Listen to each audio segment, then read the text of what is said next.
Olá, tudo bem com todos? E a família, tudo bem? Acredito que sim. Eu sou o Cadu Torres e é com muita fé e alegria que estamos iniciando o nosso podcast, o Pode Cadu. Pode ou não pode? Neste podcast apresentaremos muitos conteúdos interessantes como empreendedorismo, cultura, política, família, religiosidade, sempre com boas energias positivas. E aí você me pergunta, pode, Cadu? Pode e deve, e assim é. Nessa sintonia de energias positivas, já vou apresentar, com muita alegria e gratidão, o nosso primeiro convidado. E vou perguntar a ele, pode ou não pode? Pode sim. Maravilha! Ele iniciou sua carreira profissional aprovado em alguns concursos públicos, como policial militar, chegando ao posto de capitão. E posteriormente ingressou na política com votações muito expressivas. Foi vereador de Fortaleza, deputado estadual, deputado federal, candidato a prefeito de Fortaleza em 2 oportunidades, candidato a governador do estado do Ceará em 2022 e mais recentemente estava como secretário de saúde na cidade de Maracanaú, região metropolitana de Fortaleza. É o atual presidente do União Brasil no estado do Ceará, partido político com grande representatividade no Congresso Nacional e em nosso estado do Ceará. Além disso, atua como professor em sala de aula, ministrando aulas gratuitas preparatórias para concursos públicos. Reconhecido por sua atuação firme na defesa da segurança pública, da lei e da ordem, nosso convidado constrói forte base de apoio popular nas mais diversas áreas da sociedade. Eu estou falando do meu irmão e amigo, Capitão Wagner Souza Gomes, o Capitão Wagner. Ele está pré-candidato a prefeito de Fortaleza nesta eleição de 2024 e é com muito prazer e alegria, Capitão, que recebemos você. Seja bem-vindo para a gente bater um papo aqui bem descontraído, bem leve, bem alegre, bem familiar. A gente que tem um ótimo relacionamento de uma boa data já, alguns anos aí na caminhada. Um abraço, meu irmão, e prazer enorme recebê-lo. Verdade, Cadu. Lhe saudar primeiro, parabenizar por essa iniciativa, por esse podcast, né? A gente tem tentado se reinventar e você, através desse podcast, vem a trazer uma nova forma de comunicação. Você que foi vice-prefeito lá em Ipu, que tem uma atuação política no interior do estado também, advogado, um cara super bem conceituado, e nos convida para abrir esse podcast. Eu venho com muita alegria e satisfação aqui à disposição para qualquer questionamento sem filtro. Eu costumo dizer nos bate-papos que a gente faz por aí, nas entrevistas, que se a gente começar a condicionar as perguntas, o negócio não fica bacana. Então fica à vontade para questionar, para a gente bater esse papo bacana. Maravilha. Obrigado, capitão. E iniciando aqui esse bate-papo, nos fale sobre a trajetória do Wagner Souza Gomes, esposo, pai, homem de família, grande líder, capitão de polícia, professor, político, secretário de saúde. Esteja à vontade, meu irmão. Cadu, eu costumo dizer que eu de gaiato nasci lá em São Paulo, né? Minha mãe é do Maranguape, meu pai lá de Oroz, se casaram lá em Oroz e minha primeira irmã nasceu na cidade de Oroz. E meu pai foi tentar a vida em São Paulo e foi lá que eu nasci. Mas já com 2 anos de idade eu já estava chegando no João 23 aqui em Fortaleza, onde fui criado, onde meu pai formou família, meus outros 2 irmãos nasceram em Fortaleza e aos 14 anos eu comecei a trabalhar. É interessante, Cadu, porque meu pai nunca frequentou uma escola, ele aprendeu a ler e escrever na casa dele, lá no interior. O pai dele pagou um professor que foi lá, ensinou a ler e escrever. E eu tinha um trato com ele de que eu ia me dedicar completamente aos estudos. Só que aos 14 anos, escondido, eu comecei a trabalhar. E meu pai descobriu depois de um mês e pouco. Ele estranhou, saindo de casa todo dia muito cedo e veio me questionar. Eu com 14 anos, saindo de casa menor aprendiz. Sem dar satisfação. Na verdade, eu estava trabalhando numa banca de revista da nossa vizinha, da dona Luzanira, do seu Francisco, e quando meu pai descobriu, eu até tive que ter uma DR com ele, né? Rapaz, nosso acordo não era só você estudar, e eu fui explicar para ele que me sentia constrangido quando na sexta-feira eu ia sair com os amigos, e ele ficava catando aqui os bolsos para achar R$10 para me dar, eu tomar um refrigerante, comer um sanduíche para não passar vergonha. E fiz um novo trato com ele. Meu novo trato foi, se ao trabalhar minhas notas caírem na escola, aí o senhor pode me tirar do trabalho que eu volto só para a escola. E graças a Deus nunca caíram as notas, tanto que eu fui primeiro lugar em muitos concursos, né? Então, inclusive um da Polícia Rodoviária Federal. Federal. PRF, né? Eu tirei o primeiro lugar no concurso da PRF, o segundo lugar no concurso proficial da polícia. Eu fiz até um concurso proficial da polícia do Amapá, né? Que também passei, mas teve um problema lá no concurso e eu acabei também não indo.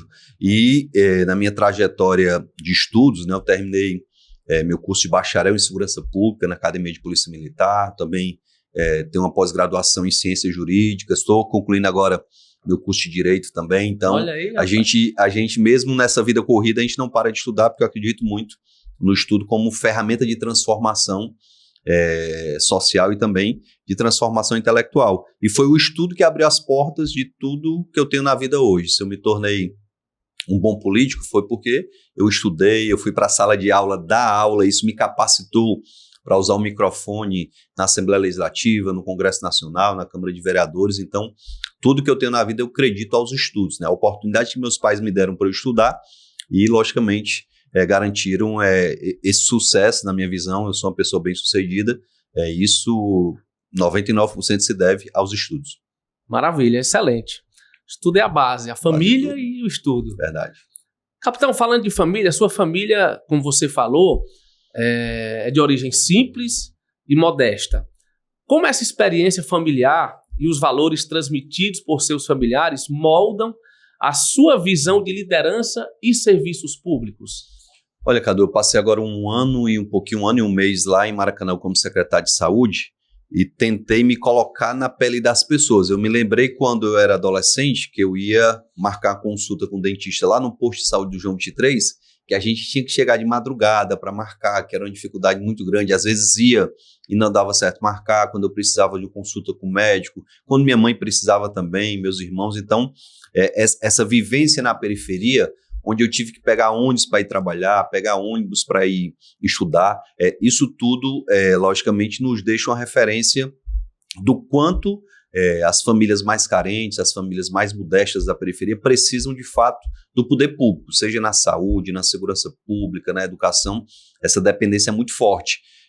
Eu sou de uma família de 4 irmãos e teve um momento em que meu pai queria colocar os 4 numa escolinha particular de bairro, lá no Centro Educacional 4 de Outubro, e ele não teve condição de colocar os 4, e optou por colocar somente 2, e gerou até um trauma familiar, porque 2 na escola particular e 2 na escola pública. Num dado momento, o governo do estado lançou um programa que dava um voucher, né, uma bolsa para famílias carentes. Aí sim meu pai conseguiu colocar os 4 filhos nessa escola particular, numa escolinha de bairro, mas uma escola muito decente, onde eu aprendi muito, que me deu a base para eu passar na escola técnica, que eu conceituo como a minha melhor experiência educacional, porque eu saí de uma escolinha de bairro onde era o primeiro lugar da turma, eu era o cara, e cheguei lá na escola técnica, tirei logo uma nota baixa, eu disse, opa, peraí que eu não sou esse bichão que eu pensava que eu era, não. E lá é que eu aprendi a estudar, pegar uma prova que você olha a prova e não sabia nada, e de repente começava a esmiuçar e no final consegui uma nota positiva. Então a escola técnica me permitiu conhecer um amigo que disse, Wagner, rapaz, meu pai é coronel da polícia, tem um concurso bacana, e eu nunca pensei em fazer concurso para a polícia militar. Na verdade, isso era o sonho do meu pai. O sonho do meu pai era que eu fosse sargento da polícia militar. E quando surgiu essa oportunidade, eu me inscrevi bem caladinho, fiz a prova, e eu me lembro como se fosse hoje. Eu estava na rua, lá no João 23, e minha ex-namorada ligou lá para casa, né? E quem atendeu foi meu pai. Ela disse, cadê o Wagner? Eu quero dar os parabéns ao Wagner, que ele passou no concurso. Meu pai não sabia de nada. Que concurso? Ele passou no concurso para oficial da Polícia Militar, tirou o 2º lugar no concurso e tal, e meu pai saiu desesperado na rua para me encontrar, para saber que história é essa, que nem ele sabia. E super feliz, ele foi lá onde eu estava, me encontrou, me abraçou, e eu voltei para casa para ligar, até para eu saber onde é que estava essa relação. E a partir de então, a minha história com a segurança pública é muito forte, né? Me apaixonei com a segurança pública. Eu me lembro, Cadu, no dia que eu recebi a farda, a academia de polícia era lá na Washington Soares, eu morando no João 23. No dia que eu recebi a minha farda, meu pai tinha me dado uma arma que ele tinha de presente, e eu coloquei a farda lá na Washington Soares, coloquei a arma aqui na cintura e peguei o ônibus para ir para casa. E eu desci 3 paradas antes da parada que eu descia tradicionalmente para me amostrar, né? Que nem diz outro, para sair nas ruas fardado, com a arma na cintura, mostrando com muito orgulho que eu tinha me tornado policial militar. Então, a minha história com a Polícia Militar é uma história de momentos bem marcantes, emocionantes, desde a minha aprovação no concurso até a minha saída da polícia para participar de um processo eletivo, né, onde eu tive sucesso, graças a Deus, fui o vereador mais votado da história de Fortaleza, o deputado estadual mais votado da história de Ceará, o federal mais votado da eleição de 2018, né, eu sou o segundo deputado federal mais votado da história. Então a gente deixou algumas marcas na política cearense e a minha base sempre foi a minha família, a família de casa, a família de sangue e a minha segunda família, que é a polícia militar. Quando eu vejo um policial militar, independente de eu conhecer ou não, faço questão de ir lá cumprimentar, de saudar, até porque a gente sabe o quanto a sociedade às vezes trata a polícia de forma preconceituosa. Quando o policial faz uma coisa errada, aí querem generalizar que todo policial é daquela forma. E a gente sabe que não é. A grande maioria dos policiais são decentes, são trabalhadores, querem, de fato, dar uma resposta para a população. E muitas vezes a resposta não vem por quê? Porque falta apoio. Eu estava conversando agora há pouco, antes de vir para cá, e uma pessoa me perguntando, rapaz, o Caiado lá em Goiás conseguiu diminuir 90% de todos os índices de violência. O que foi que ele fez de tão importante lá? Se a gente for ver em termos de tecnologia, Goiás está bem distante do Ceará. O Ceará está anos-luz na frente de Goiás. O que o governador fez?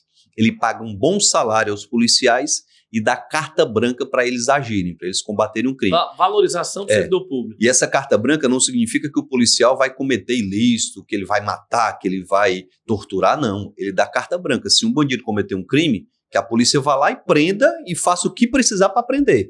Então, essa carta branca que foi dada permitiu que a polícia militar realmente fosse para cima da criminalidade. E tem um fato que repercutiu muito. Agora, em janeiro, Goiânia, Cadu, que é a capital de Goiás, passou 23 dias sem ter um homicídio. Aí todo dia eu recebo o relatório dos homicídios aqui no Ceará, a gente não passa nem 23 horas sem homicídio, imagine 23 dias. A gente teve agora um outro dado que nos dá uma esperança.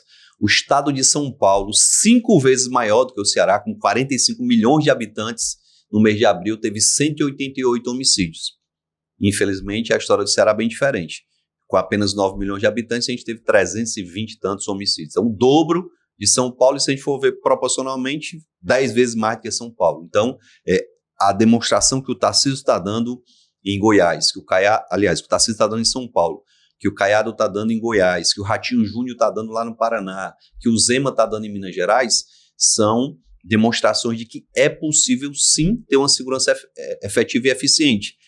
O discurso fácil de quem não consegue dar uma resposta não, o problema é a legislação federal, essas leis são muito brandas, mas a lei que funciona no Ceará é a mesma lei de São Paulo. A lei de São Paulo é a mesma lei de Goiás, que é a mesma lei do Rio Grande do Norte. É uma lei federal. Colocar a responsabilidade e a culpa no Congresso é, na verdade, uma demonstração de incompetência dos gestores, e isso tem ocorrido especialmente nos gestores do Nordeste. Quando a gente vê o Ceará como o segundo estado mais violento do país, quando a gente vê Fortaleza como a 9ª cidade mais violenta do mundo, isso é de assustar. A gente que foi criado na periferia de Fortaleza, que ficava até de madrugada na calçada conversando, hoje não tem a liberdade que a gente tinha no passado. Então a gente tem esperança que a gente possa mudar essa realidade, mas para isso tem que ter vontade política e muito desejo de trabalhar. Ok. E você falou aí de 2 aspectos que eu acho muito, muito importantes, que é a questão da humildade, que você teve experiências na infância, na adolescência, de se colocar no lugar dos outros, e hoje está tendo a oportunidade de, como gestor, como político, entender melhor isso, né? E também a questão de ouvir os familiares, ouvir a família. Você ouviu o seu pai no sonho dele e foi militar e lhe deu toda essa oportunidade que você está tendo. Então a base vem de uma orientação, digamos assim, de um desejo familiar, né? Então eu percebi esses 2 pontos muito importantes aí nas suas palavras. Nós sabemos, capitão, que a gente vai já falar sobre segurança, sobre a política mesmo. Eu quero continuar aqui mais no aspecto familiar. Nós sabemos que você é muito presente na vida dos seus filhos, da Rayane e do Felipe. E também da sua esposa, Daiane, que hoje é deputada federal. Como você equilibra as demandas da vida familiar com as responsabilidades profissionais? É possível dar conta de tudo, capitão? Como é que você faz? Cadu, essa semana eu me emocionei. O Felipe fez uma coisa muito parecida com o que eu fiz com meu pai. Ele se inscreveu para fazer o vestibular de Direito, né? Ele se inscreveu para a prova E a mãe dele chegou essa semana e disse, o Felipe tem alguma coisa para te contar. E ele entrou no quarto, eu estava lá deitadão, e o Felipe chega e diz, pai, passei no vestibular para Direito. Né? Ele ainda está terminando o ensino médio, não terminou. A gente vai ter que entrar agora com o processo de emancipação para que ele possa se matricular agora no segundo semestre na faculdade de Direito. E foi para mim um motivo de muita alegria e satisfação. Né? A gente que vê a juventude, em muitas ocasiões, sem um rumo, né? Eu acho que essa pandemia também afetou demais a saúde mental dos nossos jovens. Então, ver um filho se dedicar a estudar para uma prova, passar no vestibular importante, né, para uma faculdade bacana, que é a faculdade de Direito, a Rayane já está na universidade também, está se encontrando enquanto profissional, a Daiane se encontrou enquanto profissional quando foi eleita no mandato de deputada federal. Eu brinco com ela de vez em quando, digo, amor, eu acho que na próxima aí tu tem que ir para outra coisa, tem que ir para estadual. Ela é negativo, eu vou para federal porque eu estou gostando, estou conseguindo ajudar as pessoas, apresentando projetos. A Daiane, que tinha uma grande dificuldade de falar em público, hoje eu brinco com ela e digo, se não tomar o microfone, a mulher não para de falar. Então se encontrou enquanto profissional, o Felipe e a Rayane estão bem encaminhados também, né? E a gente tem uma família muito estruturada, graças a Deus. A gente inverteu um pouquinho os papéis. Antes eu ia para Brasília, a Daiane ficava aqui cuidando dos meninos. Hoje ela que vai para Brasília e eu tento me virar aqui para poder dar uma atenção para os meninos, né? Tento chegar em casa, até bem pouco tempo atrás, tradicionalmente eu chegava em casa 10, 11 horas da noite. Hoje eu já procuro chegar um pouco antes, né? Faço atividade física com o Felipe, né? Faço minha corridinha, a gente vai para academia junto também. A gente procura interagir com a Rayane também, a gente sai para jantar. Então esse momento eu me reaproximei dos meninos porque saí do mandato, então ficou um pouco mais tranquilo. Apesar de estar até fevereiro lá na Secretaria de Saúde de Maracanã, à noite eu tinha um tempo maior para poder ficar com eles no final de semana. Então a gente consegue sim equilibrar. Se a gente se esforçar um pouquinho, por mais que a atividade seja uma atividade desgastante, que exija tempo e dedicação da gente, que é a atividade política, se a gente se organizar, dá sim para ter essa aproximação. A Rayane e o Felipe gostam muito de sair comigo, gostam de sair com a mãe também, então a gente acaba se adequando até numa atividade profissional, traz eles para perto, numa agenda que a gente vai, a gente leva para acompanhar a gente também, e eles gostam disso, então isso é muito bacana para que a gente possa mostrar para eles a importância da família. Como eu disse agora há pouco, a família é a base de tudo. Se eu sou quem eu sou hoje é porque meus pais me deram a atenção necessária, se esforçaram para que eu pudesse estudar numa escola boa, e eu tenho tentado fazer isso também com eles. Lógico que a gente sempre quer dar o melhor para os nossos filhos, e às vezes até eu converso com a Daiane, olha, a gente também não pode dar tudo, porque senão a coisa que é muito fácil não é valorizada. Eu me lembro de todo o esforço que eu tive para chegar onde eu cheguei. Então a gente tem que tentar equilibrar também, para a gente não colocar nossos filhos numa situação de muito conforto, de que tem tudo nas mãos, e por isso eles não terem a garra de lutar pelo dá futuro deles. Dá um anzol, mas não dá o peixe. Às vezes dá o peixe, mas de vez em quando dá o peixe, mas se der toda a vida, aí ficamos mal acostumados. Tá certo. Capitão, e na sua opinião, quais os papéis da família na construção de uma sociedade forte e próspera? Olha, Cadu, sem dúvida nenhuma, a família tem um papel primordial na educação dos filhos, no controle social, o que esses meninos estão fazendo na rede social, o que eles estão fazendo nas ruas, com quem eles estão andando. Sempre os meus pais fizeram questão de conhecer meus amigos, saber com quem eu estava me relacionando, com quem eu viajava. Meus pais nunca foram de me prender tanto. Tinha hora que também não liberava para tudo, mas eu podia viajar um final de semana com amigos, eu podia fazer uma prática esportiva na escola, eu podia ir para outro bairro, mas sempre com controle de com quem eu estava e o que eu estava fazendo. Eu me lembro como se fosse hoje, Cadu. Eu estava na escola e meu pai foi me pegar de surpresa. Acho que eu estava na 8ª série, que hoje é o 9º ano, e meu pai estava lá esperando na saída da escola, e quando eu saí, meu pai estava de cara feia.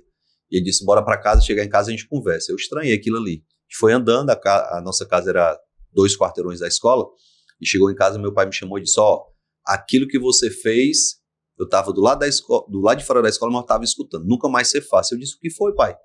Eu vi que os meninos estavam fazendo chacota com a menina, o famoso bullying, né? Lá na nossa época era chacota. Os meninos estavam fazendo chacota com a menina e você estava ali do lado. Eu disse, pai, mas eu não participei. Ele disse, mas você estava do lado e ficou calado, ficou omisso. Então nunca mais faça isso. Então aquilo ali para mim foi mais impactante do que uma surra que ele me desse ou coisa parecida. Então, lição moral. Meus pais sempre foram muito próximos da gente para que a gente tivesse um futuro decente. E a família tem um papel primordial na sociedade. Quando a família está desestruturada, a sociedade também acaba ficando desestruturada em todos os sentidos. No sentido do uso do álcool, das drogas, no sentido da própria criminalidade. Se você libera muito seu filho para andar com quem não presta, ele vai acabar fazendo o que não presta também. Então, os pais têm um papel primordial. E muitas vezes, algumas famílias querem jogar a sua responsabilidade para a escola, querem terceirizar a responsabilidade. A gente tem visto muito isso. Não, coloca o menino ali para estudar em tempo integral, mesmo a família tendo tempo, e coloca a criança para estudar em tempo integral. Lógico que se os pais trabalham, se há uma dificuldade, não tem problema nenhum. Mas coloca os meninos para trabalhar, para estudar em tempo integral, aí quando chega em casa, bota o menino para ficar ali na frente da TV, na frente do celular, do iPad, e não tem qualquer relacionamento com as crianças. Já vai dormir logo depois. Então isso é muito perigoso. A gente precisa ter muita cautela em relação a isso. A gente sabe que a sociedade tem se modernizado muito e a modernidade, a tecnologia tem seus benefícios, mas também tem seus malefícios. O que essa criança está tendo acesso na internet? O que ela está fazendo? O que ela está assistindo? Com quem ela está conversando? Já pensou se você não cuida e sua filha de 12, 13 anos está conversando com alguém em algum site de relacionamento e é uma pessoa de maior que vai praticar um estupro ou coisa parecida?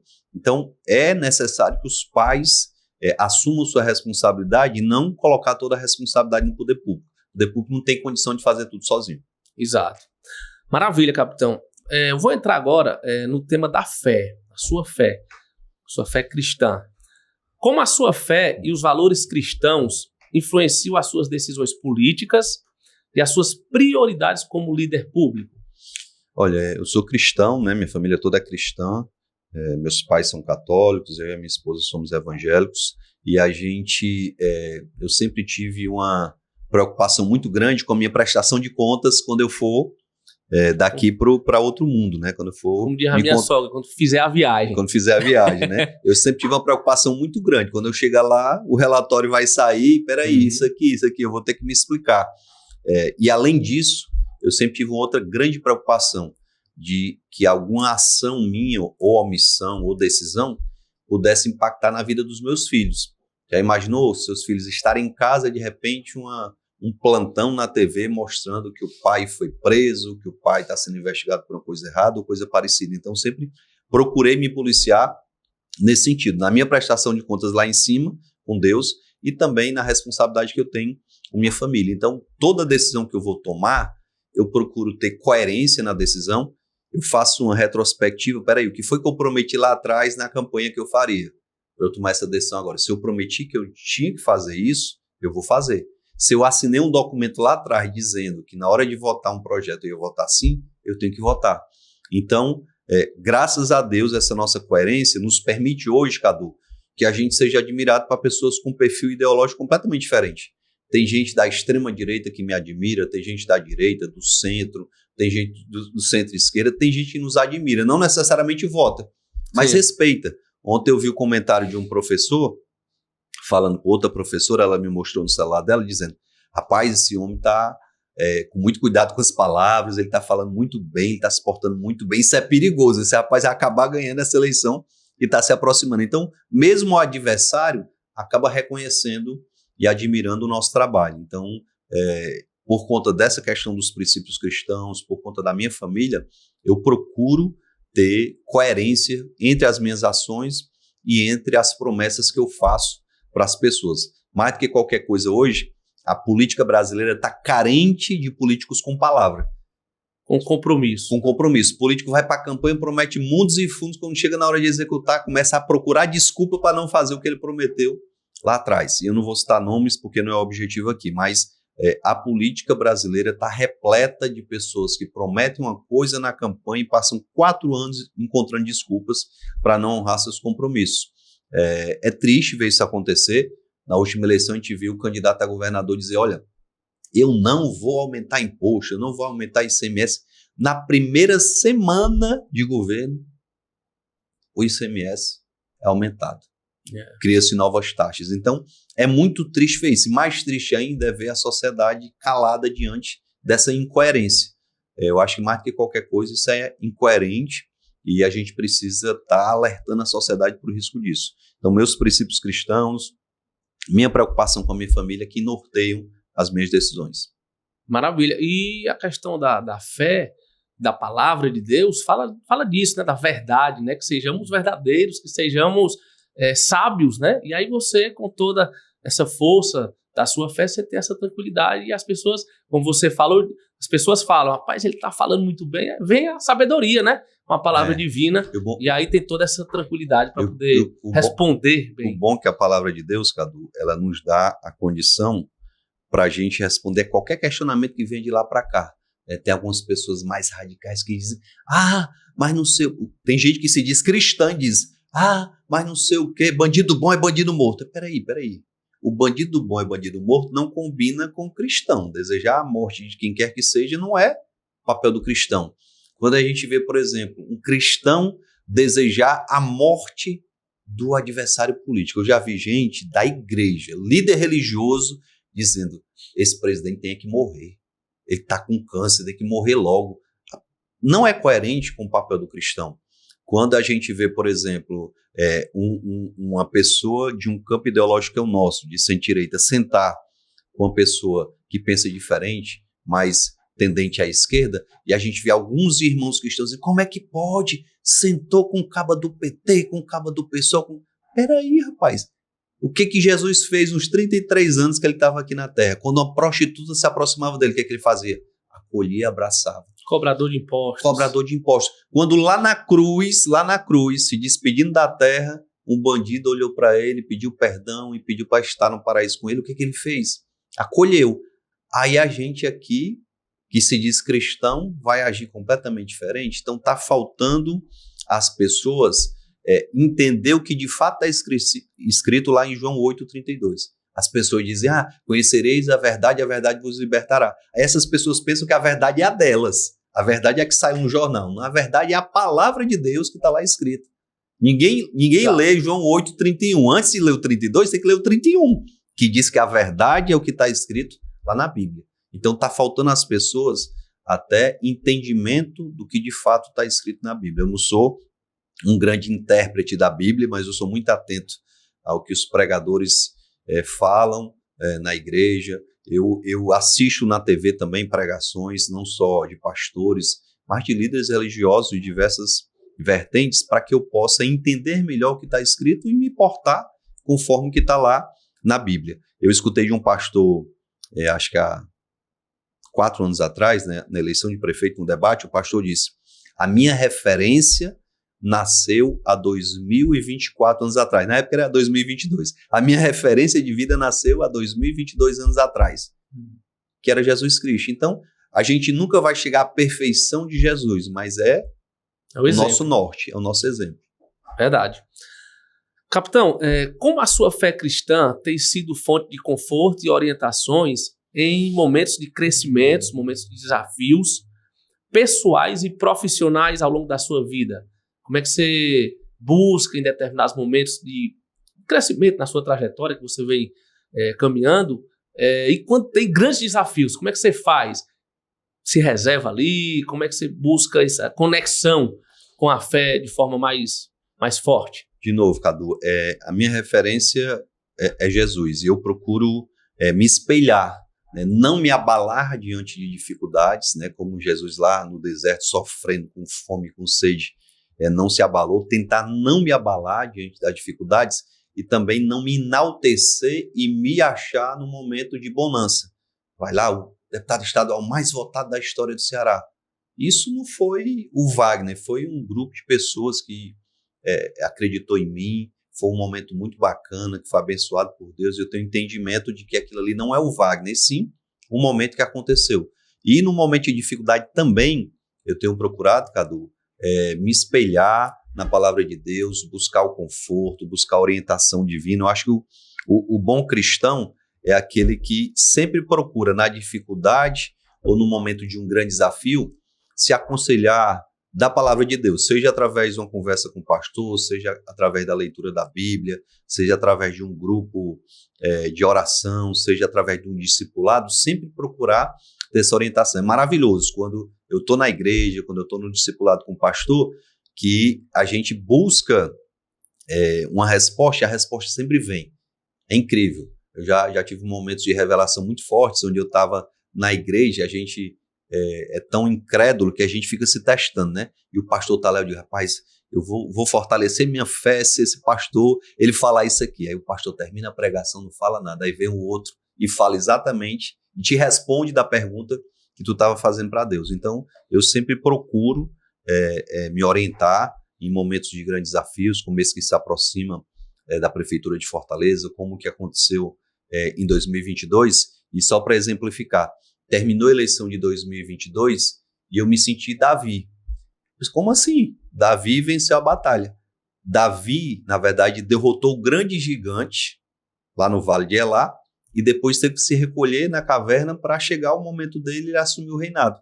E o grande gigante da política cearense até 2022, quem era? Era a família Ferreira Gomes, que foi derrotada na eleição de 2022. Basta ver o que aconteceu com o Ciro. O Ciro foi o terceiro colocado até em Sobral, né? Basta ver que o Cid não é mais o líder do grupo que está governando o Estado. E eu estou nesse momento da caverna de Adulão, adquirindo conhecimento, conversando com as pessoas, para quando chegar o momento que Deus permitir, eu poder fazer o governo do justo. Eu acho que é esse o caminho. A gente nunca pode baixar a cabeça. O cristão é resiliente. E eu acho que eu tenho essa característica. O pessoal olha para mim e diz assim, pai, de novo, capitão candidato, de novo. Eu digo de novo, porque o cristão é resiliente. Ele tem que persistir, ele tem que acreditar, e eu acredito. Capitão, você falou várias vezes aí, eu percebi, você falou de pastores. Pastores, né? Você, como evangélico, você frequenta naturalmente as igrejas evangélicas. Eu lhe pergunto, você também frequenta igrejas católicas? Tem padres, amigos católicos? Como é que é esse relacionamento? Tenho excelentes amigos que são padres, o Padre Neto, o Padre Guedes, são pessoas que eu tenho um carinho muito especial, porque sempre me convidam para estar na igreja. Padre Neto fez aniversário agora, dia 21 de maio. É uma bênção. O Padre Neto é uma pessoa muito querida, assim como o Padre Guedes também. Então, alguns padres sempre me convidam para bater um papo, para me orientar, para conversar, e eu respeito mais a liderança religiosa, independente de ser católica, evangélica. Eu acredito que a igreja pode ser a grande parceira de qualquer gestão, Cadu. Se a gente pegar a história da humanidade, todos os grandes líderes da humanidade tiveram seu conselho religioso ali para lhe orientar, né? Teve um momento que se confundiu religião com a gestão pública, mas sempre a igreja foi uma grande parceira. E eu acredito que o papel da igreja hoje ele pode ser ampliado se tiver o poder público como aliado. A grande maioria dos templos religiosos em Fortaleza tem um espaço ali para uma sala de aula, um espaço para uma prática esportiva, um espaço para alguma atividade social. E eu tenho dito, se chegar ao governo de Fortaleza, todo e qualquer templo religioso que estiver aberto para a gente fazer uma parceria, para a prefeitura pagar o professor, para a prefeitura comprar o computador e colocar o curso profissionalizante, para a prefeitura colocar um tatame, pagar um professor, comprar o kimono e ter lá a prática de defesa pessoal dentro lá do templo religioso. Se tem uma sala de aula, por que não tem uma creche lá dentro do templo religioso? A prefeitura acaba economizando, Cadu. Eu vou ter que construir uma creche. Aí você tem que construir, tem que mobiliar, tem que contratar professor através de concurso. Se eu posso aproveitar um espaço que já está ali. Não, muitas vezes não está sendo utilizado porque a igreja não pode. Né? A igreja acontece. A igreja, geralmente, ela tem atividades noturnas e atividades de final de semana. No horário comercial, os espaços estão ociosos. Então, o espaço está lá e a prefeitura, querendo, pode utilizar para o bem da comunidade. Então, quem é que vai sair ganhando ali? A igreja vai estar repleta de pessoas e eu acredito que o líder religioso vai estar feliz, porque o objetivo da igreja é realmente, além de evangelizar, prestar esse apoio social, e a prefeitura vai estar também satisfeita, porque ela vai estar fornecendo um serviço para aquela comunidade. Todo mundo sai ganhando, ganha a prefeitura, ganha a igreja, ganha a comunidade. Quem mais ganha, na verdade, é a comunidade. Então, o meu sonho e o meu projeto é que a gente possa, chegando à prefeitura de Fortaleza, aproveitar esses espaços para atividade de reforço escolar, para cursos profissionalizantes para esses jovens que hoje precisam entrar no mercado de trabalho, para funcionar uma creche, para funcionar uma atividade esportiva. Se a gente for ver, não faltam templos religiosos na periferia que tem essa estrutura que pode ser utilizada. Aí, logicamente, cabe ao líder permitir ou não que isso aconteça. Se o padre, se o pastor, se o líder não quer que aconteça, não vai acontecer. Mas aqueles que tiverem o desejo de fazer essa parceria, a prefeitura vai fazer. Cadu, se a gente pegar na pandemia, quem mais distribuiu cesta básica no estado do Ceará foi a igreja. Agora, nessa tragédia do Rio Grande do Sul, a gente viu as igrejas se mobilizando, contratando o caminhão para levar água, para levar mantimentos para o Rio Grande do Sul. Então, a igreja já tem esse caráter social muito forte. Se ela tiver o apoio do poder público, ela amplia. Ela vai ampliar. A igreja é a instituição que mais tira pessoas do mundo do crime, porque a palavra de Deus tem esse poder de tirar a pessoa do mundo do crime e acolher. A igreja é quem mais recupera usuários de droga, tira as pessoas das drogas. Então, não tem porquê o poder público não estar do lado da igreja para apoiar essas atividades. Verdade. E recentemente, eu conversando com um amigo, ele me passou o seguinte dado, que as igrejas são as entidades mais caridosas da sociedade. Então, deve ser uma grande parceira, realmente, das gestões públicas, como você bem falou. Sem dúvida. A gente viu em toda igreja que eu fui nesses últimos dias, as igrejas se mobilizando para arrecadar dinheiro, para mandar para o Rio Grande do Sul, para arrecadar água, para arrecadar mantimentos. E é um movimento muito espontâneo e natural, e eu tenho certeza que isso foi um grande reforço para as famílias gaúchas, além do poder público, né? O poder público, a gente sabe que tem a burocracia, tem muita coisa, e essa solidariedade da igreja, ela é muito mais ágil, ela chega muito mais rápido. Então, hoje, não só essa questão do Rio Grande do Sul, mas como você falou muito bem, a igreja tem esse viés caridoso e social muito forte. Verdade. Capitão, vamos agora entrar, né, na parte do empreendedorismo, dos negócios. Como você enxerga o papel do empreendedorismo, dos empreendedores, na promoção do desenvolvimento econômico e social local, especialmente uma cidade como Fortaleza? Fortaleza, Cadu, é uma das cidades mais desiguais do Brasil e até do mundo, a gente pode dizer. A gente tem, por exemplo, ali no Meireles, o IDH da Noruega. Você vem aqui por Vila Velha e tem o IDH do Zimbábue, um país africano extremamente pobre. Então, Fortaleza é extremamente desigual. E essa desigualdade social, ela não vai ser reduzida com programas somente assistencialistas. O programa assistencialista, ele tem um papel importante, mas você pergunta para um pai de família que está lá no Genibaú, alimentando a família dele, recebendo aquelas quentinhas da cozinha comunitária que o governo do estado criou. Logicamente que ele está alimentando a família e tem um alívio, mas ele com certeza não se sente bem em depender de um programa social para colocar comida no prato dos filhos. Ele se sentiria muito melhor se ele estivesse trabalhando, recebendo o seu salário, comprando alimentação para a sua família, podendo pagar um colégiozinho para o filho, tendo a condição de pagar um planozinho de saúde para não depender só do poder público. Então, eu acredito muito no empreendedorismo, na geração de oportunidades como ferramenta de transformação social. E assim como o Roberto Pessoa faz lá em Maracanaú, chegando à Prefeitura de Fortaleza, a nossa ideia é estimular a geração de oportunidades e a instalação de novas empresas na cidade de Fortaleza. A gente tem a história do Porto Digital lá em Recife, a transformação de um bairro que era completamente degradado, hoje é um dos bairros mais bacanas de Recife, por conta dos incentivos que foram dados para as empresas se instalarem lá. Empresas de tecnologia do mundo todo estão instaladas lá em Recife por conta desse incentivo que foi dado. Fortaleza e o estado de Ceará têm uma série de vocações que, se aproveitadas pela gestão pública, podem transformar essa realidade. Vamos lá. O estado que tem a maior insolação do Brasil é o Ceará. Então, a gente era para ser o estado que mais produz energia solar. E qual é o estado que mais produz? Minas Gerais. Por que Minas Gerais é o maior produtor de energia solar? Porque Minas Gerais tem um governador que disse, olha, venham para cá que aqui vocês não vão pagar esse imposto. Enquanto que uma empresa, para se instalar aqui no Ceará, paga um imposto X, lá em Minas Gerais, ela é isenta do imposto. Então, o clima e o ambiente não é tão favorável, não tem tanto sol, mas o incentivo que o governo dá leva essas empresas para lá. Então, os empregos que eram para estar sendo gerados aqui no estado de Ceará estão indo para Minas Gerais. A gente está vendo o nosso capital intelectual, Cadu, ser levado para Pernambuco.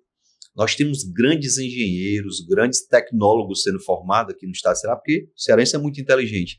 Mas essa mão de obra, em vez de ficar aqui, está indo para São Paulo, está indo para Minas, está indo para Pernambuco aqui do lado, porque não tem oportunidade nem de emprego formal, nem de abrir sua empresa aqui no estado de Ceará, porque a burocracia é muito grande. Então, tudo que a gente puder fazer enquanto homem público, seja no mandato legislativo ou no executivo, para aliviar a carga tributária, para estimular a abertura de novas empresas, a gente vai estar fazendo. Fortaleza, eu acho que retrocedeu nos últimos anos, quando transformou uma taxa do alvará, que era uma vez na vida, em uma taxa anual. Fortaleza retrocedeu quando, na criação da lei do lixo, simplesmente disse para o grande produtor de lixo, tu agora vai ter que pagar pela coleta particular. Em vez de estimular ele a reutilizar aquele resíduo, a fazer a separação, o município chegou logo, não, contrate aí uma empresa particular para coletar o seu resíduo. Ontem eu conversei com um especialista que diz, olha, a gente pode acabar com essa taxa do lixo se a gente puder criar um plano de gerenciamento de sólidos na escola, no condomínio, no restaurante, no empreendimento. Então, tudo que a gente puder fazer, Cadu, para aliviar o bolso do contribuinte, para que ele possa abrir sua empresa em Fortaleza, ele se sustentar dessa empresa, ele contratar mais pessoas que vão trabalhar lá na empresa, a gente tem que fazer. E se um dia Deus me permitir estar à frente do município como prefeito, nós faremos. Eu acredito muito que a cada empresa que for aberta, você pode até não receber ali aquele imposto direto, mas você vai acabar recebendo de forma indireta, porque você vai estimular a economia da cidade. As pessoas vão no supermercado comprar mais, as pessoas vão para a pizzaria poder se divertir no final de semana, vão para o estádio de futebol, e tudo isso vai gerar impostos federais, estaduais e também municipais. Ok. Capitão, você falou aí sobre a questão de mão de obra nossa aqui do Ceará, de pessoas que moram aqui, indo para outros estados, como Minas, você falou. E eu lembrei, na hora que você falou, de uma filha da babá do meu filho que foi agora para Minas trabalhar numa empresa de energia solar. Então, a gente identifica realmente essas situações acontecendo e a gente sabe do potencial que tem aqui, que nós temos, tanto da energia solar como da energia eólica, né? E agora também se fala muito do hidrogênio verde, dessas energias renováveis. Isso só falando em termos de energia, Cadu, porque se a gente for falar em termos de turismo, por exemplo, nós temos a beira-mar mais linda do Brasil. Quem fala mal da beira-mar de Fortaleza é porque não conhece direito. A beira-mar de Fortaleza ela é peculiar, ela tem uma característica que não tem nenhuma beira-mar do Brasil. Infelizmente, os nossos turistas estão vindo para Fortaleza, pousam em Fortaleza, aí vão para o Cumbuco, vão para Jeri, vão para Canoa Quebrada e não estão ficando na cidade de Fortaleza. Eu estava estudando esses dias... Já tem voo direto para Jeri agora. Tem.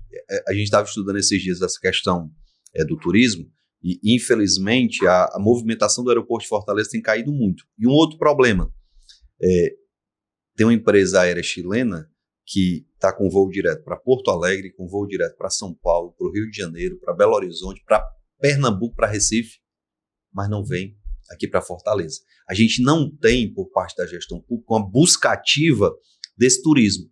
Cadu, enquanto que Veneza está limitando a quantidade de pessoas que podem entrar lá, Copenhague está limitando a quantidade de turistas que podem entrar na cidade, daqui a pouco Barcelona vai limitar, porque é tanto turista que os serviços públicos não aguentam. A gente tem uma oportunidade ímpar de buscar esses turistas para vir conhecer Fortaleza, mas não tem a busca ativa. Quem conhece o Caribe, Cadu, sabe que comparar o Ceará com o Caribe é brincadeira. O Ceará é muito melhor, nossas praias são muito melhores, nosso povo é muito mais acolhedor, a qualidade de serviço, mas falta uma busca ativa. Se você pegar o celular agora e olhar naquele aplicativozinho que tem os voos em todo mundo, tu vai ver em cima da República Dominicana dezenas de voos chegando e saindo. Aí tu olha Fortaleza, deve ter um voo saindo, um voo chegando. Então não há por parte do poder público uma promoção da cidade de Fortaleza. Alguém pode usar a desculpa, não, mas é porque Fortaleza é muito violenta. E o México? Cancún é entupida de gente, mesmo com a violência que tem no México, e as pessoas vão. Então o que está faltando realmente é uma busca ativa, é uma promoção da nossa cidade fora do país. A gente tem que ter um escritório de Fortaleza em Dubai, tem que ter um escritório de Fortaleza lá na Europa, a gente tem que buscar parceria com a Colômbia, com a Argentina, com o Chile, porque são parceiros que, sem dúvida nenhuma, podem atrair não só turistas para cá, mas empreendedores. Eu conheço a história de muitos europeus que vieram para cá passear, se apaixonaram, abriram empresa aqui. Tem um amigo chamado Carlo, italiano. O Carlo veio para cá, casou-se com a cearense. Hoje ele tem investimento de hotel lá no Preá, tem um investimento de um hotel lá em Jeri, ele tem um investimento de um restaurante aqui em Fortaleza, ele tem investimento em todo o estado do Ceará. Quem foi que saiu ganhando com isso? O povo cearense, que acabou tendo a oportunidade de emprego. O governo cearense, que tem os tributos arrecadados a partir das empresas que o Carlos instalou aqui na cidade de Fortaleza e no interior. Então, falta essa busca ativa e quem perde com isso, sem dúvida nenhuma, é o Ceará. Ok, capitão, ainda na área do empreendedorismo, como você planeja conciliar as necessidades e interesses dos empreendedores locais, digamos até o pequeno empreendedor, o MEI, microempreendedor individual, com as demandas e expectativas da população em geral, especialmente em áreas como geração de empregos e desenvolvimento sustentável? Olha, Cadu, eu acredito muito na economia circular, na economia criativa. Isso tudo faz parte de um ambiente de sustentabilidade. Quando a gente fala em sustentabilidade, o pessoal imagina que é só a questão ambiental. A questão ambiental também, mas além da questão ambiental, a sustentabilidade exige um viés social e um viés econômico. Quando eu falo de uma empresa economicamente sustentável, é porque é uma empresa que é responsável com o seu gasto e com o seu lucro. É igual um governo. Eu tive com o Caiado lá em Goiás, eu e o Reginaldo, o Caiado dizendo, rapaz, em 2018 eu recebi o governo quebrado. Aí o Reginaldo disse, quantos empréstimos o senhor fez para colocar a casa em ordem? Ele olhou para o Reginaldo, empréstimo? Não fiz nenhum. Ele, como é que o senhor colocou a casa em ordem? Simplesmente, Reginaldo, eu passei a gastar menos do que eu arrecadava, até eu colocar as contas em dias. Eu tinha que ter uma sobrazinha para pagar a conta do passado e fui pagando e deixei o Estado em dias. Hoje, Goiás paga um dos melhores salários para os policiais militares, para os policiais civis, para os professores, o funcionalismo público lá ganha muito bem. E a economia de Goiás é extremamente pujante. Da mesma forma, qualquer estudo que a gente fizer na FIEC, na FEComércio, a gente vai ver que as pequenas e microempresas são as que mais geram oportunidades. Às vezes se assusta com uma grande empresa lá que tem 2.000 funcionários que fecha. É um impacto extremamente negativo. Mas as pequenas e microempresas são as maiores geradoras de emprego e oportunidade e tributos e que a gente tem na cidade. São elas que estão nos bairros. Elas que estão lá nos bairros oferecendo serviços. A gente precisa se reinventar porque as grandes metrópoles estão passando por problemas de mobilidade urbana. E qual é o conceito mais moderno para resolver o problema de mobilidade urbana? Não é alargar vias, construir viadutos, não. É que as pessoas possam resolver todos os seus problemas pertinho de casa. É o comércio perto de casa, é o trabalho perto de casa, é a escola perto de casa, é a faculdade perto de casa. Então, a gente tem que levar uns serviços para esses bairros. Até hoje eu não entendo por que o Conjunto Ceará não tem um shopping, porque é um bairro super populoso, que poderia muito bem ter um shopping ali que ia gerar emprego, oportunidade e evitar deslocamentos. A pessoa que sai lá do Conjunto Ceará para ir para o centro, para a aldeota, para ir no shopping, poderia ter esse serviço lá pertinho da casa deles. Então, descentralizar os serviços, dar oportunidade para os pequenos empreendedores abrirem seu negócio pertinho de casa, é o caminho para a gente resolver não só o problema econômico, mas também o problema de mobilidade urbana que é muito forte na cidade. O centro da cidade de Fortaleza está ficando completamente degradado. A gente está apresentando junto à Sudene agora uma proposta, através do mandato da Daiane, para que a Sudene trabalhe junto ao BNB uma linha de crédito especial para as construtoras construírem habitações no centro de Fortaleza. E de onde foi que surgiu essa ideia? São Paulo está fazendo, Belo Horizonte está fazendo, Rio de Janeiro está fazendo isso. A gente tem que habitar o centro da cidade. Se você andar no centro de Fortaleza hoje, 7 horas da noite, você vai se assustar. Parece uma cidade fantasma. Então, a gente tem que habitar o centro, a gente tem que levar restaurantes para o centro da cidade, a gente tem que levar boates, bares, a gente tem que estimular e movimentar o centro da cidade para que a gente tenha vida noturna. É isso que São Paulo já faz há muito tempo, é isso que o Rio de Janeiro está fazendo, é isso que Minas Gerais está fazendo. Então, isso é muito importante para que a gente tenha, a gente evite essa degradação que acontece no centro da cidade. Aí é que surgem as cracolândias, aí é que os moradores de rua acabam tomando conta de espaços públicos. O que a gente vai fazer com os moradores de rua? A gente vai trabalhar de forma personalizada a cada caso. Eu me lembro que o Dória, quando foi prefeito de São Paulo, ele criou um programa de volta para a minha terra. Ora, o morador de rua que era do Nordeste, a prefeitura pagava uma passagem para ele voltar para a casa dele. Barato para a prefeitura e resolvia um problema social, porque na casa dele a família ia acolher e o problema não ia mais existir. Tem um morador de rua que está com problema de droga, então isso daí tem que ir para uma casa de recuperação, depois tem que ir para um curso profissionalizante para entrar no mercado de trabalho. Eu me deparei com um assalto, Cadu, há 2, 3 anos ali na Domingos Olímpio, e a gente perseguiu o cara e prendeu. Quando a gente prendeu, que foi conversar com o cara é engenheiro lá de Minas Gerais, tinha vindo para cá trabalhar, perdeu o emprego, foi morar na rua, ficou viciado em droga, assaltou a menina na nossa frente, na Domingos Olímpio, a gente teve que prender e levou para a delegacia. Então, essa questão da criminalidade tem um viés social muito forte. E a gente tem que ter um programa que acolha esses moradores de rua para que a gente possa mudar essa realidade. Maravilha. Inclusive, capitão, os shoppings, vários shoppings aqui da cidade de Fortaleza, eles já têm serviços públicos sendo oferecidos nos shoppings, Detran, Polícia Federal e etc. Então, também podem existir serviços nos bairros. Então, são ações que acredito que irão facilitar bastante a vida das pessoas nos bairros, e a gente vai aqui apresentando possibilidades. Viabilizar economicamente o empreendimento, né? Porque Exato. Você imagina assim, um shopping lá no Cunha do Ceará, a gente não vai ter só as lojas, a gente vai ter as lojas, vai ter os serviços particulares e também os serviços públicos, Exato. Como você falou. A gente pode ter um núcleo da prefeitura lá, como pode ter o Estado com o Detran, pode ter o governo federal com a Polícia Federal, como existe lá no Iguatemi. Exato. A gente pode descentralizar esse serviço também para a periferia. Exatamente. Capitão, uma pergunta mais pessoal com relação ao Capitão Wagner, empreendedor. O Capitão Wagner já pensa em empreender, ter negócios, como por exemplo cursos preparatórios do Capitão Wagner, uma coisa nesse sentido, enfim, qualquer área? Na verdade, eu já tive um negócio, eu e a Daiane, né? Só que o nascimento das crianças acabou inviabilizando, que era um negócio muito familiar, né? A gente lá no Jockey Club abriu uma bombonièrezinha, um depósito de bebidas e tal, a Daiane que cuidava, mas quando nasceu o Felipe ficou meio que inviável, a gente acabou desistindo do negócio. Mas não só esse negócio que a gente abriu, minha família já abriu, minha mãe teve um negócio parecido também, teve que fechar por conta da violência, foi assaltada 3 vezes, não dá. Daí também chegou a ser assaltada, isso desestimulou o negócio.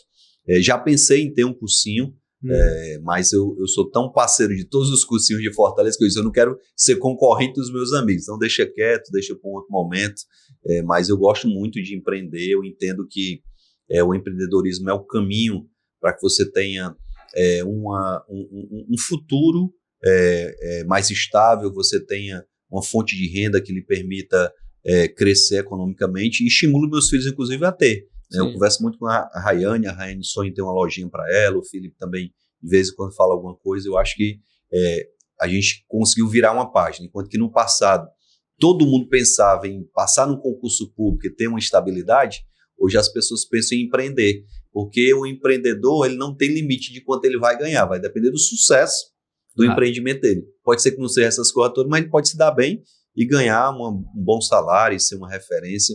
Hoje, até as crises geram oportunidades, né? A própria pandemia gerou uma oportunidade para quem vendia máscara, gerou uma oportunidade para quem vendia luva, gerou uma oportunidade para quem comercializou as vacinas. Então, até nas crises surgem as oportunidades e quem está mais atento para empreender acaba tendo mais sucesso.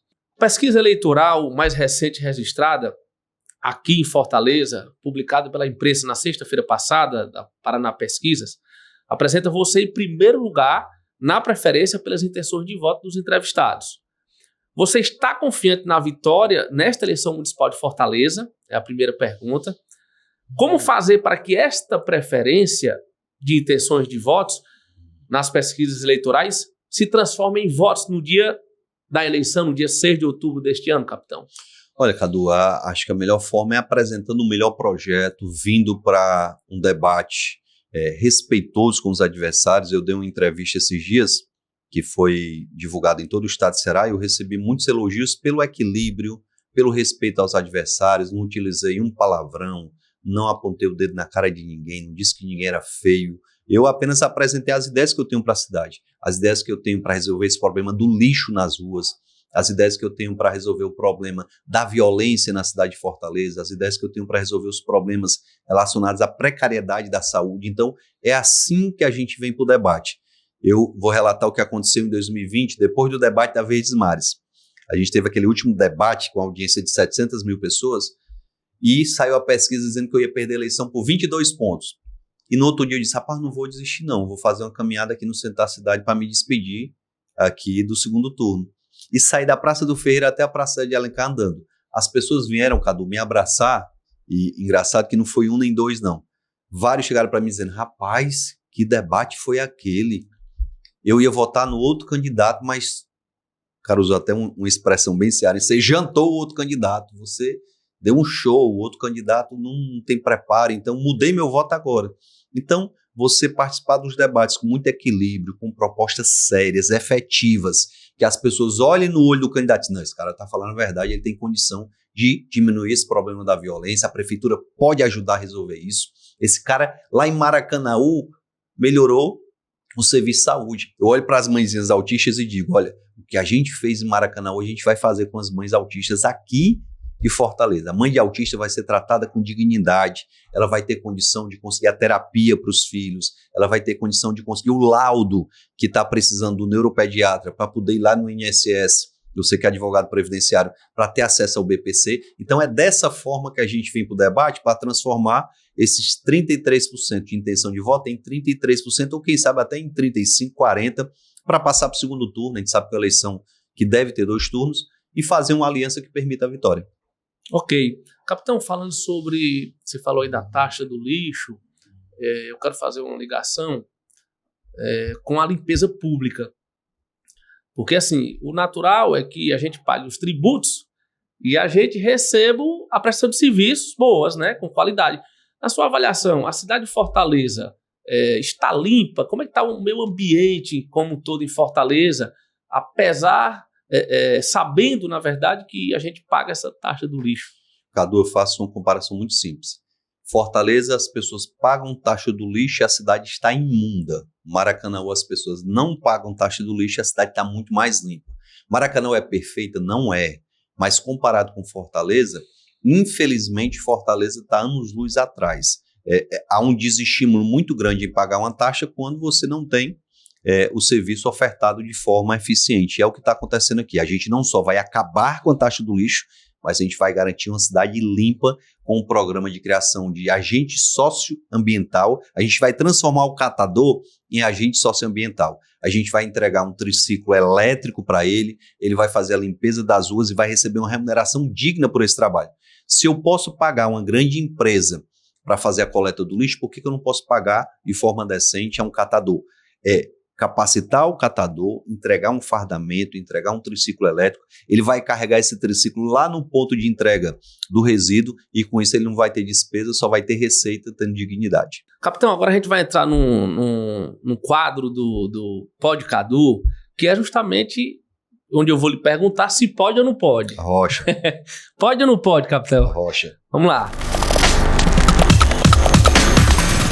Capitão, ocorrer alianças com outros partidos políticos, a gente entrando aqui na área política partidária, você é pré-candidato a prefeito de Fortaleza, político já experiente, ocorrer alianças com outros partidos políticos até o dia das convenções partidárias, que ocorrerão de 20 de julho a 5 de agosto deste ano. Pode ou não pode, capitão? Pode e deve, pelo amor de Deus, tomara que aconteça, a gente conversa para isso. Pode sim.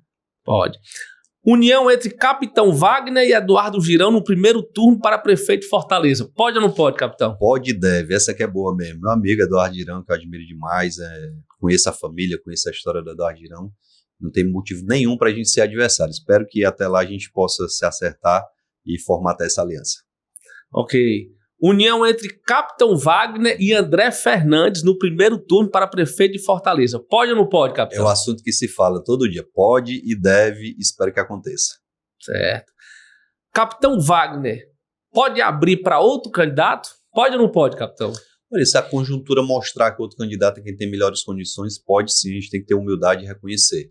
Hoje a conjuntura me coloca em primeiro lugar na pesquisa, me coloca numa situação favorável, porque eu estou num grande partido, com tempo de TV, tenho um recall da eleição passada, tenho uma admiração dos eleitores, Mas pode ser que outro candidato do nosso campo se apresente melhor em julho e, por conta disso, o nome ser mais viável. Ok. Capitão Wagner e Sarto juntos no segundo turno. Caso você vá para o segundo turno e o Sarto não. Pode ou não pode, capitão? Olha, eu vou estar aberto, estando no segundo turno, aberto para conversar com qualquer dos candidatos derrotados para a gente formatar uma aliança para governar a cidade de Fortaleza. A gente tem que entender que a gente não vai governar só para a extrema-direita, nem só para a extrema-esquerda. A gente vai governar para toda a cidade de Fortaleza. A gente vai governar para os empresários e para os trabalhadores, a gente vai governar para o Meireles e para o Curió, a gente vai governar para a cidade toda. E tem uma coisa que Fortaleza está precisando muito, que é de se unir, de se reunificar. A gente há muito tempo escuta que existem duas fortalezas, uma fortaleza da 13 de maio para lá e uma fortaleza da 13 de maio para cá. A gente vai continuar tendo uma periferia e uma área mais nobre, mas a gente precisa interagir, integrar e reunir essa cidade. O meu sonho é esse, é ser governante para isso. Para isso a gente vai precisar fazer aliança com todo e qualquer candidato que seja derrotado e queira dialogar. Ok.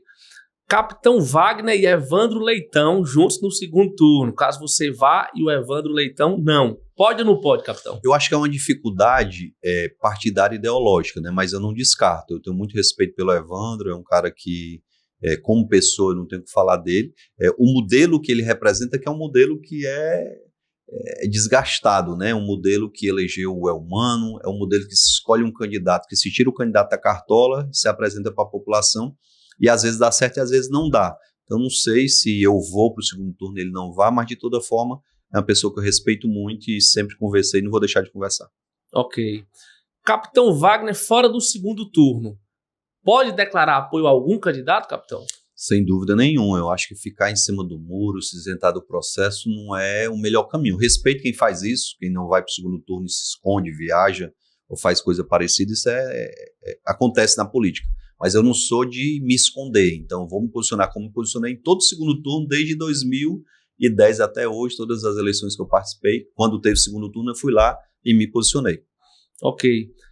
Capitão Wagner, candidato a governador do Ceará em 2026. Pode ou não pode, capitão? Pode não, porque eu vou ser prefeito, não vou ter como renunciar depois de 1 ano e 4 meses. Então não cogita essa possibilidade. Descartar essa possibilidade. E capitão Wagner no Senado Federal em 2026? Pode ou não pode? Não tem como renunciar à prefeitura para ser candidato ao Senado, então não pode não. Ok. Capitão Wagner, eleito prefeito de Fortaleza. A gestão terá ampla aliança partidária, dialogando com alguns partidos, e os cargos estratégicos da gestão. Quais os critérios de ocupação? Secretarias, autarquias, etc. E as secretarias regionais podem continuar, capitão? Pode ou não pode? Olha, Cadu, sem dúvida nenhuma, a gente vai ter um arco de aliança amplo, isso é natural de qualquer democracia, a gente vai fazer isso. Vamos estabelecer critérios técnicos e políticos para definir quem serão os nossos secretários. Eu acho que não tem nada de mal em você ter políticos exercendo cargos. Eu, político, fui seu secretário de saúde de Maracanã e o resultado? Tirei um município de nota 5 para nota 9. Mas por que a gente teve esse sucesso? Porque meu secretário executivo era um técnico, a minha equipe era completamente técnica. Então fui fazer a parte política, fui buscar recursos, fui interagir com o governo federal, com o governo estadual e foi um sucesso. Então não há problema nenhum em ter político ocupando cargos, mas temos que ter critérios técnicos. A gente não pode ter uma secretaria só de políticos. Tem que ter o político, mas tem que ter a equipe técnica. Então a gente vai fazer isso com muita tranquilidade. Sem dúvida nenhuma a gente vai precisar realizar um enxugamento da máquina da Prefeitura de Fortaleza. Entre secretarias e órgãos equiparados, nós temos 60 em Fortaleza. Se eu continuar com 60, como é que eu vou reunir 60 pessoas para fazer uma discussão sobre Fortaleza? Não tem como. Então a gente vai discutir e redimensionar essa estrutura da Prefeitura para que a gente possa juntar secretarias, para que a gente possa fortalecer, inclusive, o trabalho. Se a gente enxugar essa máquina, vai sobrar mais dinheiro para comprar medicamento, para contratar médico, para comprar ambulância, para realizar mutirões de cirurgias. Então, o meu objetivo é enxugar para poder cuidar do povo. Ok. E com relação às regionais, capitão? As secretarias regionais que existem, continua, você acha uma criação legal? Ou a gente vai dar condição a essa regional para, de fato, ela estar presente, porque qual foi o objetivo da criação da regional? Foi que o cidadão que mora lá no Siqueira, em vez de ter de se deslocar até o Palácio do Bispo, lá no centro, ele possa ir ali na Osório de Paiva, bater na porta do secretário e resolver seu problema lá. E hoje as secretarias não estão resolvendo esse problema. Uma secretaria regional hoje não tem condição de garantir uma limpeza pública, não tem garantia de tapar um buraco, de resolver um problema de uma lâmpada que está queimada na rua. Então, não necessariamente precisam ser secretarias, mas os órgãos próximos da população vão continuar existindo, se não regional com outro nome, mas com condição de resolver o problema. E a gente vai enxugar essa estrutura de secretários, que eu acho que é muito ampla e desnecessária e gera um custo muito grande. Maravilha. Capitão, para concluir aqui a nossa entrevista, esse nosso bate-papo, em um momento em que muitos se sentem descrentes em relação à política, aos políticos, que mensagem de esperança e encorajamento você transmite aos cidadãos e cidadãs? Olha, eu acho que o grande desafio de qualquer candidato que se apresente agora é de mostrar a credibilidade da sua proposta. Eu vou relatar de forma bem rápida. Eu fui entregar um posto de saúde ali no Siqueira, na divisa de Fortaleza com Maracanaú, e lá no finalzinho do posto eu encontrei uma senhora que estava lá triste, fazendo careta. Eu cheguei para ela e disse: oi, senhora, bom dia. Ela disse: não tem nada de bom. Eu disse: qual é o problema da senhora? Ela tirou uma receita do bolso e disse: ó, tá aqui, ó. Cadê o medicamento que não tem aqui no posto? E eu tirei uma foto da receita, pedi o celular dela e disse: a senhora permite que eu lhe dê a resposta? Ela disse: você não vai me ligar nunca, vai ligar porque tá cheio de gente aqui. E eu continuei a visita no posto, entrei na farmácia, puxei o celular do bolso, Cadu, e mostrei pro farmacêutico: irmão, por que tá faltando esse medicamento? Ele olhou para mim e disse: secretário, tá faltando não, tá aqui o medicamento na prateleira. Eu disse: como assim? Corre, chama a mulher. A gente trouxe a mulher na farmácia, eu disse: senhora, a senhora disse que estava faltando medicamento? Ela: tá. Eu disse: tá aqui, ó, o medicamento tá aqui na prateleira. Ela ficou toda errada. Eu disse: a senhora veio hoje aqui na farmácia? Ela: não, vi mês passado. Ou seja, eu não fiquei chateado com ela. Ela deve ter ido lá, Cadu, 1, 2, 3 vezes e desistiu. Da mesma forma, tem muitos eleitores que já desistiram da cidade de Fortaleza. E o que eu digo para esse eleitor que desistiu é que a gente precisa só de uma oportunidade para mostrar que dá para fazer gestão séria. Assim como a gente melhorou a saúde em Maracanaú, a gente vai melhorar a saúde em Fortaleza. Eu garanto para vocês que a gente vai limpar a cidade de Fortaleza em 100 dias. Vocês vão ver a cidade completamente limpa. Nos meus 100 primeiros dias, a prioridade vai ser essa. A prefeitura vai contribuir muito com a questão da segurança pública, com o sistema de monitoramento de câmeras, com a contratação de mais guardas municipais treinados, equipados e armados. Porque o guarda municipal desarmado não tem condição de dar segurança para ninguém. E a gente vai, sem dúvida nenhuma, fazer da saúde de Fortaleza uma saúde digna, onde uma mãe de um autista que vai procurar uma terapia, ela consiga essa terapia. Onde um idoso vai em busca de uma cirurgia e ele consiga essa cirurgia, não depois de 2 anos, mas conforme determina a lei, em 60 dias. Esse é o nosso compromisso. Maravilha, capitão. Agradeço a todos. Obrigado a todos e todas que acompanham e se conectam ao Pod Cadu. Pode ou não pode? Concluímos nosso primeiro episódio do Pod Cadu. E você pode perguntar lá nas nossas redes sociais, interagindo conosco. Pode ou não pode, Cadu? Eu vou perguntar aqui para os nossos entrevistados. E assim chegamos à conclusão dessa nossa conversa com o capitão Wagner, pré-candidato a prefeito de Fortaleza. Percebemos a versatilidade nas respostas, conjugando de forma tão harmoniosa sua experiência política, sua fé e seus valores familiares, sempre com o objetivo de servir a comunidade. Capitão Wagner, muito obrigado por compartilhar conosco a sua história de vida, se colocar à disposição da sociedade e nos dar a oportunidade de conhecer mais suas habilidades e propostas para o empreendedorismo de Fortaleza e outras áreas também que a gente conversou aqui. Tenho certeza de que nossos ouvintes gostaram e gostam desse bate-papo e estão e ficarão sempre inspirados com a trajetória de superação e seu compromisso com a segurança, o empreendedorismo e o compromisso com a família. A vocês que nos acompanham, meu muito obrigado. Seus feedbacks, interações e mensagens de apoio são fundamentais para mantermos o podcast ativo, vivo, interativo e relevante. Vocês nos inspiram a continuarmos produzindo conteúdos que possam transformar vidas para melhor. Agradeço a Deus e a Nossa Senhora por nos guiar e abençoar sempre em nossa caminhada de vida. Com as luzes divinas, tudo é maravilhoso. Amém. Amém. Amém. Conversaremos mais nos próximos episódios e beijo no coração.